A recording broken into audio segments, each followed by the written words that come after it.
അല്ല, ഇത് ഞങ്ങള് ഷൂട്ടിംഗ് കഴിഞ്ഞ് ഡബിങ് നടക്കുന്ന സമയമാണ്.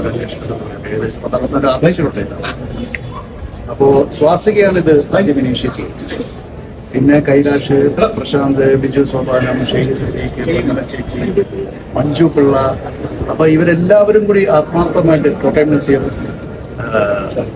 കലാഭവൻ ഷാജോൺ, ഇവരെല്ലാവരും ഇതിൻ്റെ അകത്ത് ആത്മാർത്ഥമായിട്ട് തന്നെ നമ്മൾ രമേശ് പിഷാരടി ഡിസ്പ്ലിൻ വിളിച്ചപ്പം നമുക്കിത് ഒരു സാമൂഹ്യ പ്രതിബദ്ധതയോടുകൂടി തന്നെ ചെയ്യണം എന്ന് തീരുമാനം ഉണ്ടാവുകയും 24 മണിക്കൂറിനുള്ളിൽ കളക്ട് ചെയ്തു. കൈലാഷ് ഉൾപ്പെടെയുള്ളവരായാലും അതിൻ്റെ പുറകിൽ അല്ലേ ആത്മാർത്ഥമായി തന്നെ നിന്നു. എല്ലാവരും സഹകരിച്ചു. തീർച്ചയായിട്ടും അത് ഞങ്ങളെ സംബന്ധിച്ചിടത്തോളം ഒരു അഭിമാന നിമിഷമാണ്. മറ്റൊന്നുമല്ല, ഇത് മറ്റുള്ളവർക്കും ഒരു ഇൻസ്പിറേഷൻ ആവട്ടെ എന്നാണ് ആഗ്രഹിക്കുന്നത്. ഒരു സിനിമയുടെ ഭാഗം താരങ്ങൾ മാത്രം നിൽക്കുന്ന ഒരു ഗ്രൂപ്പിൽ നിന്ന് അത്യാവശ്യം നല്ലൊരു എമൗണ്ട് കളക്ട് ചെയ്ത് ബഹുമാനപ്പെട്ട മുഖ്യമന്ത്രിയുടെ ദുരിതാശ്വാസ നിധിയിലേക്ക് കൊടുക്കാൻ പറ്റി എന്നുള്ളത് ഒരുപാട് ചാരിതാർത്ഥ്യമുള്ള കാര്യമാണ്. ഇത് മറ്റുള്ളവർക്ക് ഒരു മാതൃകയാക്കാം എന്ന് മാത്രമേ ഉദ്ദേശിക്കുന്നുള്ളൂ. കാരണം സമാനതകളില്ലാത്ത ദുരന്തമാണ് വയനാട് നടന്നിരിക്കുന്നത്. അപ്പോൾ അവിടുത്തെ സഹോദരന്മാരെ ചേർത്ത് പിടിക്കുന്നത് നമ്മുടെ കടമയാണെന്ന് ഞാൻ വിശ്വസിക്കുന്നു. നിലവില് ഇപ്പൊ മൂവിയുടെ അപ്ഡേറ്റ് പറയാം. മൂവി ഞങ്ങളുടെ ഷൂട്ട് കഴിഞ്ഞു. ഏകദേശം 55ഓളം ദിവസങ്ങളോളം ഷൂട്ടിംഗ് ഉണ്ടായിരുന്നു. ദുബായിലും പഞ്ചാബിലും തെങ്കാശി, കോട്ടയം, വാഗമൺ, കുട്ടിക്കാനം, ബോംബെ ഉൾപ്പെടെ ഉള്ള സ്ഥലങ്ങളിലാണ് ഷൂട്ട് ചെയ്തത്. 64 ആർട്ടിസ്റ്റുകളുണ്ടായിരുന്നു. ഷൈറ്റോപ് ചാക്ക ഉൾപ്പെടെ, തമിഴിന് സമുദ്രക്കനി, പാണി വിശ്വനാഥ്, മുകേഷ് ഏട്ടൻ ഉൾപ്പെടെ ഒരുപാട് ആർട്ടികൾ, ശിവദ, ദുർഗാകൃഷ്ണ, സ്വാസിക, മഞ്ജു പിള്ള, അനുമോൾ, അങ്ങനെ ഒരു വലിയ താരനിര തന്നെ ഈ സിനിമയിൽ ഉണ്ടായിരുന്നു. അപ്പൊ ഇതിന്റെ ഷൂട്ടിംഗ് പൂർണ്ണമായി കഴിഞ്ഞു. ഡബിങ് അവസാന സ്റ്റേജിലാണ്.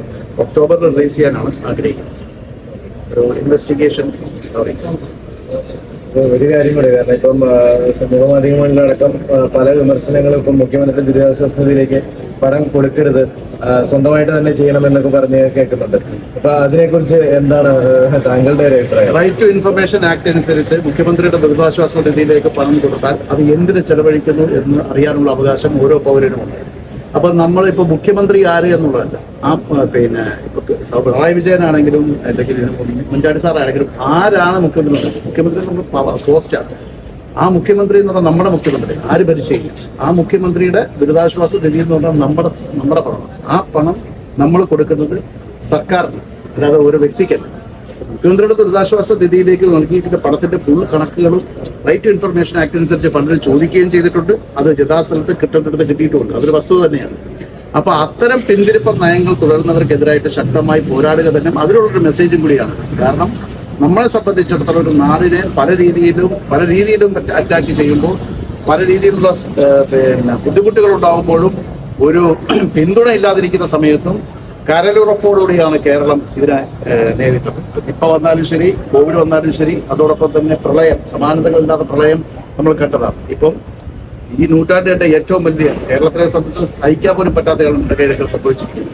അവിടെ ബഹുമാനപ്പെട്ട ശ്രീ മോഹൻലാൽ ഉൾപ്പെടെയുള്ളവർ പോവുകയും തീർച്ചയായിട്ടും അദ്ദേഹത്തിന്റെ ഫൗണ്ടേഷൻ, അതുപോലെ മലയാളത്തിലെ സിനിമാ താരങ്ങൾ അമൃത്സർ ഉൾപ്പെടെ സിനിമാ താരങ്ങൾ, പുറത്തുനിന്നുള്ള സൂര്യ ഉൾപ്പെടെ, അല്ലു അർജുൻ ഉൾപ്പെടെ, ചിരഞ്ജീവി ഉൾപ്പെടെ എത്രയോ പേരാണ് ഇതിനകത്ത് സംഭാവന ചെയ്യുക. അവരൊക്കെ സംഭാവന ചെയ്തിരിക്കുന്നത് മുഖ്യമന്ത്രിയുടെ ദുരിതാശ്വാസ നിധിയിലേക്ക് തന്നെയാണ്. അപ്പൊ അതുകൊണ്ട് അത് അത്തരം പിന്തിരിപ്പൻ നയങ്ങൾ തുടരുന്നവരെ അകറ്റി നിർത്തുക തന്നെ ചെയ്യണം. കേരളം എന്നും അങ്ങനെ ചെയ്തിട്ടുണ്ട്. അപ്പൊ സ്വാഭാവികമായിട്ടും ഈ ഇത്തരം വിഷയങ്ങൾ വരുമ്പോൾ നമ്മൾ ഒരുമിച്ച് നിന്ന് ഒറ്റക്കെട്ടായിട്ട് നിന്നിട്ട് നാടിനെ ചേർത്ത് പിടിക്കേണ്ടത് തന്നെയാണ്. നാളിതുവരെ കേരളം മാതൃകയാവുന്നതും അത്തരം കാര്യങ്ങളും.